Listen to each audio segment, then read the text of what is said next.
कहानी की शुरुआत में हम 10 साल की लड़की सोफी को देखते हैं जो एक अनाथालय में रहती है क्योंकि बचपन में ही उसके पेरेंट्स गुजर गए थे। सोफी को अजीब किस्म की बीमारी थी, उसे रातों में नींद नहीं आती, इसीलिए वो पूरी रात जागा करती थी। उसे लगता है कि आधी रात में एक बड़ा सा मॉन्स्टर आता है जो बच्चों को खा जाता है, लेकिन उसे आज तक किसी ने नहीं देखा। तभी एक डस्टबिन बिल्लियों की वजह से नीचे गिर जाता है। सोफी ये देख रही होती है, तभी एक राक्षस का हाथ बाहर आता है और वो उस डस्टबिन को सीधा कर देता है। यह देखकर सोफी काफी घबरा जाती है। वो कोई आवाज नहीं करती, मगर वो राक्षस सोफी को देख लेता है। सोफी काफी डर जाती है और भागकर अपने बेड में छिप जाती है, पर वो राक्षस उसे कंबल के साथ ही पकड़कर वहां से ले जाता है। ये राक्षस इंसानों के सामने नहीं आते थे, इसीलिए वो छिपते छिपाते शहर से निकलता है। वो एक बड़े से तूफान के अंदर चला जाता है, जिससे वो दैत्यों की दुनिया में पहुंच जाता है, जहाँ वो सोफी को अपने घर में लेकर जाता है और उसे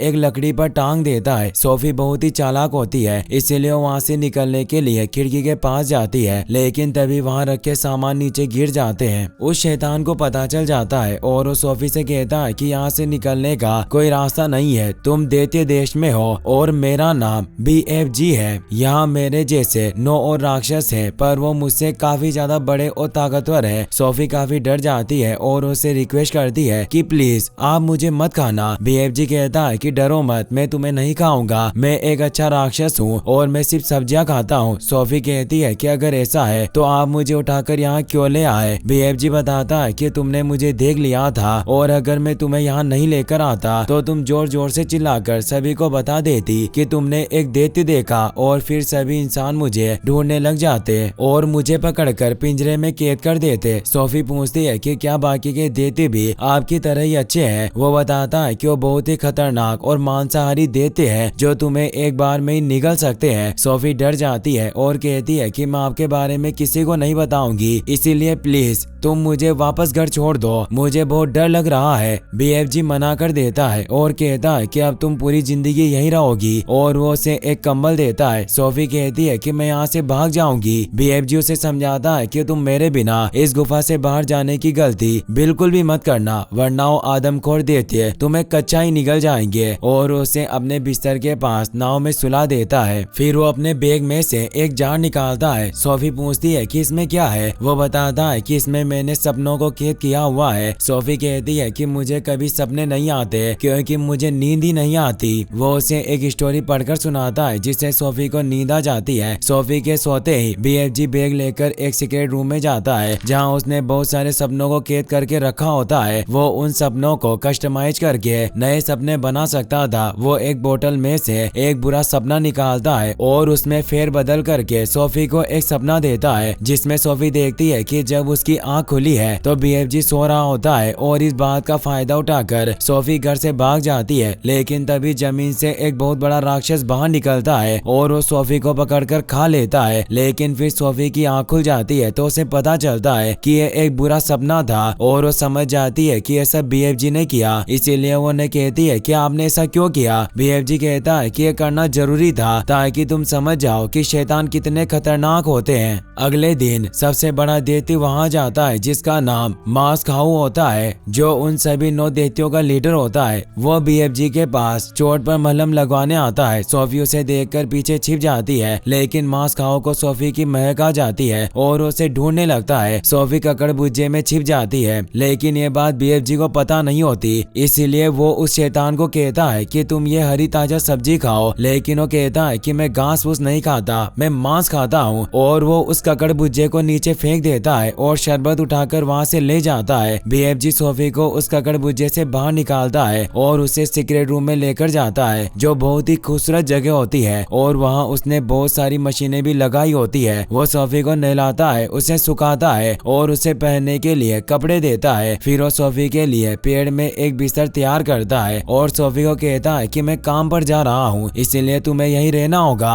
सोफी कहती है कि आप क्या काम करते हैं? BFG उसे कहता है कि मैं सपनों को पकड़ने का काम करता हूँ। सोफी भी साथ चलने की जिद करती है, लेकिन BFG मना कर देता है और उसे उस पेड़ पर छोड़कर कहता है कि तुम यही रहोगी, क्योंकि उन दैत्यों के लिए इंसान देसी घी की रबड़ी की तरह होते हैं। सोफी अपने ग्लासेस पहनती है क्योंकि उसे ठीक से कुछ दिखाई नहीं देता था। उसे वहाँ बहुत सारे बोतलों में बंद सपने दिखाई देते हैं जिन पर उनके काम के हिसाब से नाम लिखे होते हैं, जो बहुत ही खूबसूरत और ग्लो कर रहे होते हैं। उसे भी सपने पकड़ने की बहुत इच्छा होती है और वो उस पेड़ से बाहर निकलकर BFG के पास जाती है और साथ चलने की जिद करने लगती है, लेकिन वो मना कर देता है और अपने उन सभी सपनों की लिस्ट बनाता है जो सपने उसे पकड़ने थे। सोफी अभी भी साथ जाने की जिद करती है, इसीलिए BFG को उसकी बात माननी पड़ती है। वो उसे लेकर अपने साथ जाता है जहाँ सभी 9 राक्षस सो रहे होते हैं। BFG उसे कहता है कि हमें दबे पांव इन दैत्यों से आगे निकलेंगे और फिर सीढ़ियों से चढ़कर बहुत ऊपर जाएंगे। दबे पांव वो उन राक्षसों को पार करने लगते हैं, लेकिन तभी एक राक्षस BFG को पकड़ लेता है, जिससे सभी दैत्यों की नींद खुल जाती है। सोफी देखकर एक कार में छिप जाती है। सभी राक्षस मिलकर BFG को परेशान करने लगते हैं क्योंकि BFG साइज में उनसे काफी छोटा होता है। वो BFG के साथ खेलने लगते हैं और फिर वो BFG को लेकर एक ट्रक पर बिठाकर नीचे की तरफ छोड़ देते हैं और दूसरी तरफ से एक दूसरा राक्षस कारों पर चढ़कर BFG पर अटैक करने लगता है, लेकिन तभी सोफी उस कार का स्टीयरिंग मोड़ देती है, जिससे वो राक्षस बहुत बुरी तरीके से नीचे जाकर गिर जाता है। लेकिन उन दैत्यों को इससे काफी ज्यादा मजा आता है और वो वापस से BFG को परेशान करने लगते हैं, लेकिन तभी वहाँ बारिश स्टार्ट हो जाती है। वो सभी पानी से डरने लगते हैं क्योंकि उन सभी दैत्यों को पानी से डर लगता था, इसीलिए वो अपने आप को किसी न किसी चीज के नीचे छिपाने लग जाते हैं। BFG वहाँ से अपना सामान उठाकर सोफी को अपने बैग में रख लेता है और वहाँ से चला जाता है, लेकिन तभी हमें दिखाया जाता है कि सोफी का कंबल वहीं रह गया होता है, जिससे उस कंबल की स्मेल से उन दैत्यों को पता चल जाता है कि ये कंबल किसी इंसान का है। वहीं सोफी BFG से कहती है कि आपको उन्हें अपने साथ ऐसा बर्ताव नहीं करने देना चाहिए। BFG कहता है कि मैं यहाँ 9 दैत्यों के साथ रहता हूँ और वो इंसानों की खुशियाँ छीनते हैं, उनके बच्चों को खा जाते हैं, लेकिन मैं लोगों को सपने देकर उनकी भरपाई करता हूँ। फिर वो उसे पहाड़ी की ऊपरी चोटी पर लेकर जाता है, जो कि असल में सपनों का देश होता है। BFG उसे कहता है कि मुझे हर चीज सुनाई देती है, यहाँ तक कि मुझे चींटियों की आवाज भी सुनाई देती है, पर मुझे सबसे अच्छी कहानी पेड़ पौधों से सुनने को मिलती है, जो किसी आम इंसान को सुनाई नहीं देती। सोफी जब उस तालाब के पास जाती है तो उसे तालाब के रिफ्लेक्शन में बहुत ही खूबसूरत दुनिया दिखाई देती है। BFG उस तालाब में कूद जाता है और सपनों की दुनिया में पहुंच जाता है। सोफी ये देखकर काफी हैरान हो जाती है, वो भी उस तालाब में कूद जाती है, जिससे वो भी सपनों की दुनिया में पहुंच जाती है। BFG उसे बताता है कि यहाँ से ही सभी सपनों की शुरुआत होती है, क्योंकि उस पेड़ पर ही सभी तरह के सपने बन रहे होते हैं। BFG उसे बताता है कि इन सपनों में से आवाज आती है और ये मुझे बताते हैं कि ये सपने किस तरह के हैं। BFG एक सपने को पकड़ने लगता है। सोफी उन्हें गाइड करती है कि वो सपना किस तरफ है, लेकिन वो सपना BFG के पास नहीं आता और वो सोफी के पास जाता है। BFG उसे पकड़ लेता है और उसे एक जार में बंद कर देता है। BFG सोफी को भी और सपने पकड़ने को कहता है। सोफी उन सपनों को पकड़ने के लिए उनके पीछे भागने लगती है और वो बहुत दूर चली जाती है। तभी वहाँ एक बुरा सपना आता है और सोफी उसे ही पकड़ लेती है क्योंकि उसे कुछ पता नहीं होता। BFG उसके पास आता है और उसे कहता है कि यह बहुत बुरा सपना है, तुमने इसे क्यों पकड़ा। वो उसे एक अलग ही तरह की बोतल में बंद कर देता है। फिर वो दोनों उस तालाब से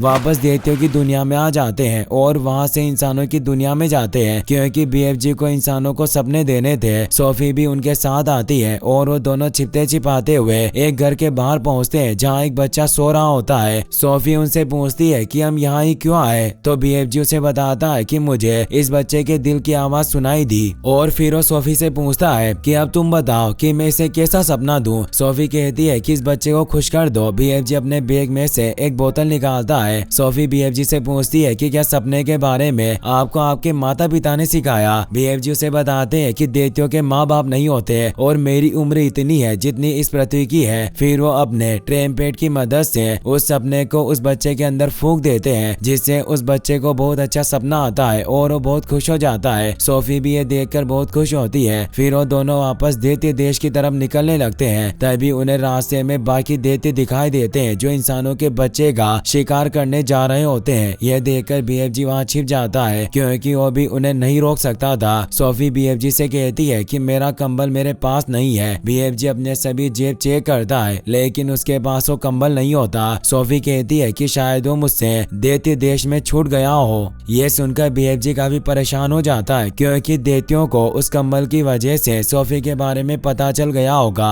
इसीलिए वो सोफी को बचाने के लिए उसी ऑर्फनेज के बाहर छोड़ देता है ताकि वो दैत्यों से सुरक्षित रहे। सोफी की जब आँख खुलती है तो उसे लगता है कि अभी तक जो कुछ भी हुआ वो एक सपना है। तभी वहाँ पर छिपा हुआ BFG कहता है कि तुम अपना कंबल वहीं छोड़ आई, इसीलिए उन दैत्यों को तुम्हारे बारे में पता चल गया होगा। तुम्हारा मेरे साथ रहना ठीक नहीं होगा। सोफी कहती है कि मुझे कुछ नहीं होगा क्योंकि अब वो दोनों काफी अच्छे दोस्त बन गए थे, इसीलिए सोफी उनसे दूर नहीं होना चाहती। BFG कहता है कि तुम्हारी तरह मेरा एक और दोस्त था जिसे पढ़ना बहुत पसंद था और उसने ही मुझे पढ़ना सिखाया और तुमने उसी की ही ये लाल जैकेट पहनी है और मैं उसे तुम्हारी तरह ही दैत्य देश में ले गया था, लेकिन दैत्यों को इसके बारे में पता चल गया और उन्होंने उसे मार दिया। इसीलिए मैं नहीं चाहता कि तुम्हारे साथ भी ऐसा हो। सोफी कहती है कि मेरे साथ ऐसा नहीं होगा क्योंकि हम उन दैत्यों को रोकेंगे और कहीं और भेज देंगे। सोफी उसे रोकने की कोशिश करती है लेकिन BFG उसकी नहीं सुनता और वहाँ से चला जाता है। सोफी परेशान हो जाती है, वो अपने बेड पर जाकर इसके बारे में ही सोचने लग जाती है। सोफी को याद आता है कि BFG ने कहा था कि वो मेरे दिल की आवाज सुन सकते हैं, इसीलिए सोफी को लगता है कि वो यही है। इसीलिए वो खिड़की से बाहर जाकर नीचे कूद जाती है और उसका विश्वास सच्चा होता है। BFG उसे बचा लेता है जिससे अब BFG को भी विश्वास हो जाता है कि वो किसी से नहीं डरती, इसीलिए उसे अपने साथ वापस दैत्य लोग ले आता है जहाँ वो दोनों घर में सोच रहे होते हैं कि वो दैत्यों को आखिर कैसे रोकेंगे। लेकिन तभी वहाँ राक्षसों के आने की आवाज आती है। BFG सोफी को उसी पेड़ में छिपा देता है। वो सारे दैत्य वहाँ जाते हैं। BFG उन्हें वहाँ से जाने को कहता है तो दैत्य उसे वो कंबल दिखाता है और कहता है कि हम चले तो जाएंगे लेकिन हम इंसान को लेकर जाएंगे। वो सभी दैत्य उस कंबल को सूंघकर सोफी को ढूंढने लग जाते हैं, साथ ही वो वहाँ रखे सभी सामान भी तोड़ने लगते हैं। तभी उन सभी दैत्यों का लीडर उसी पेड़ के पास जाता है लेकिन सोफी उससे बचते हुए पानी में छिप जाती है और वो वहाँ पेड़ में बने एक और दूसरे छोटे घर में जाती है जहाँ बहुत सारे इंसानों के सामान और बेड भी रखा हुआ होता है। वो कमरा असल में उसी बच्चे का होता है जो पहले BFG के साथ रहा करता था। सोफी को वहाँ एक पेंटिंग भी मिलती है जिसमें उस बच्चे ने BFG और उसकी तस्वीर बनाई होती है। उसमें BFG का मतलब बड़े फरिश्ते जी लिखा होता है जिससे उसे पता चलता है कि वो दोनों कितने अच्छे दोस्त थे और उसी बच्चे ने उनका नाम BFG रखा था। तभी वहाँ उस रूम में वो दैत्य पहुँचने लगता है लेकिन तभी सोफी वहाँ छिप जाती है। वहीं BFG भी सोफी को बचाने के लिए एक गर्म हुई रोड से उन पर अटैक करने लगता है और वो एक एक करके उन सभी को वहाँ से भगा देता है। वहीं सोफी को वहाँ रूम में इंग्लैंड की महारानी की तस्वीर दिखाई देती है जिससे उसे एक आइडिया आता है और वो बाहर BFG के पास आती है और उन्हें कहती है कि मेरे पास एक आइडिया है, हमें बस महारानी की हेल्प लेनी होगी। फिर सोफी BFG को एक बहुत ही डरावना सपना बनाने को कहती है। वो उन्हें बताती है कि रानी को यह सपना आना चाहिए कि वो सारे 9 दैत्य इंग्लैंड में हैं और वो बच्चों को खा रहे हैं। फिर वो उन सभी राक्षसों को सपने में डालता है और उसमें वो पूरी सेना डालता है। सोफी उन्हें अपने आप को और BFG को भी उस सपने में डालने को कहती है। BFG इन सभी को डालकर उस सपने को पूरी तरीके से तैयार कर लेता है। वो दोनों अपने प्लान के मुताबिक सबसे छुपते छुपाते हुए महारानी के रूम तक पहुंचते हैं और फिर BFG अपने ट्रम्पेट की मदद से उस बुरे सपने को महारानी के अंदर छोड़ता है जिससे महारानी को दैत्यों का सपना आने लग जाता है जिससे उनकी आंख खुल जाती है। वहाँ उनकी मेट मेरी भी आ जाती है। महारानी उसे बताती है कि मैंने सपना देखा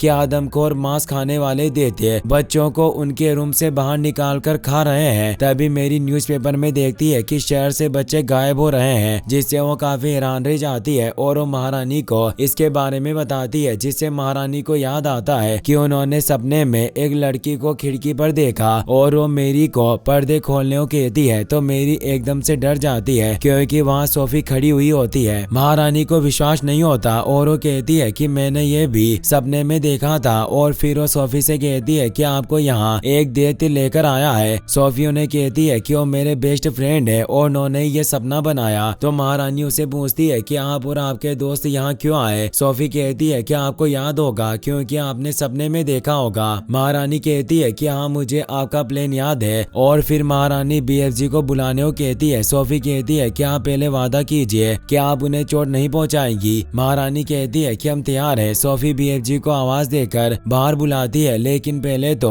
बीएफजी काफी डर रहे होते हैं, लेकिन वो फिर हिम्मत करके बाहर आ जाते हैं। सैनिक उन पर हमला करने के लिए गन पॉइंट कर देते हैं। सोफी महारानी को कहती है कि आपने उन्हें चोट न पहुंचाने का वादा किया था। महारानी सभी को हथियार नीचे करने का ऑर्डर देती है। बीएफजी महारानी के पास आता है। महारानी भी बीएफजी से मिलकर बहुत खुश होती है। फिर महारानी तैयार होकर नीचे जाती है, जहां बीएफजी को भी अंदर लाया जाता है और फिर उन्हें बहुत बड़ी टेबल पर बिठाया जाता है और उन्हें खाना खिलाया जाता है। बीएफजी नए तरह का खाना खाकर बहुत खुश होते हैं, क्योंकि उन्होंने अभी तक सिर्फ ककड़ भुजाई खाया होता है। महारानी ने वहाँ जनरल को भी बुलाया होता है। महारानी उन्हें कहती है कि हमने इनसे वादा किया है कि हम दैत्यों को रोकेंगे और आपको बीएफजी के पीछे दैत्य देश जाना होगा। महारानी की पूरी आर्मी बीएफजी के पीछे दैत्य देश की तरफ निकल जाती है। दैत्य देश में जाते ही सारे कंपास काम करना बंद कर देते हैं, लेकिन वो सही सलामत वहाँ पहुँच जाते हैं। बीएफजी उन्हें वहीं रुकने को कहता है और फिर वो सोफी को लेकर वापस अपने घर जाता है, जहाँ वो एक और बुरे सपने को बनाने लगता है। वो सोफी को कहता है कि मैं उन दैत्यों को भयानक सपना दूंगा और अगर इस सपने ने अपना काम कर दिया तो उठने के बाद उन दैत्यों की हालत बहुत खराब होगी, जिससे वो सैनिक उन्हें आसानी से पकड़ सकेंगे। फिर वो दोनों उस सपने को लेकर उन दैत्यों के पास जाते हैं, लेकिन तभी बीएफजी को याद आता है कि अपना ट्रम्पेट तो महारानी के यहाँ ही छोड़ आया है, जिससे वो काफी ज्यादा परेशान हो जाता है। लेकिन तभी सोफी उस सपने को लेकर खुद ही उन दैत्यों के पास जाने लगती है। बीएफजी उसे रोकने के लिए जाता है, लेकिन तभी वहाँ एक दैत्य की आँख खुल जाती है। लेकिन तभी सोफी उस जार को तोड़ देती है, जिससे वो सपने आजाद हो जाते हैं और वो उन सभी दैत्यों के अंदर घुसने लग जाते हैं। लेकिन मांस खाऊ राक्षस उस सपने को खुद के अंदर घुसने से रोक लेता है और उसे डिस्ट्रॉय कर देता है, जिससे उस पर सपने का असर नहीं होता। लेकिन बाकी राक्षस उस सपने की वजह से खुद को आदमखोर समझने लग जाते हैं और ऐसा लगता है जैसे वो पागल हो गए हों। लेकिन मांस खाऊ सोफी पर अटैक करता है, पर बीएफजी उसे बचा लेता है। वो बीएफजी को भी मारने लगता है, लेकिन तभी सैनिक उन पर अटैक करके उन्हें पकड़ने लग जाते हैं और वो एक एक करके उन सभी दैत्यों को पकड़ लेते हैं और फिर वो हेलीकॉप्टर उन दैत्यों को लेकर उस जगह से काफी दूर जाते हैं और उन्हें समुद्र के बीचों बीच एक आइलैंड पर छोड़ देते हैं, ताकि वो वहाँ से वापस ना आ सके और उस आइलैंड पर खाने को भी कुछ नहीं होता। इसीलिए महारानी वहाँ बहुत सारे ककड़ भुजे के बीज भी छोड़ती है। इससे वो सभी दैत्य रोने लग जाते हैं, क्योंकि अब उन्हें जिंदगी भर उस सड़ी हुई सब्जी को ही खाना पड़ेगा। वहीं सोफी को मेरी एडॉप्ट कर लेती है और अब सोफी की लाइफ बहुत अच्छी गुजर रही होती है। वहीं बीएफजी ने भी अब दैत्य देश में बहुत सारी सब्जियां उगा ली होती है। सोफी को जब भी बीएफजी की याद आती है तो उनसे बातें करती है, क्योंकि बीएफजी को दुनिया की सारी फुसफुसाहट सुनाई देती है और अब वो दोनों बहुत खुश होते हैं। इसी के साथ ये कहानी यहीं पर खत्म हो जाती है।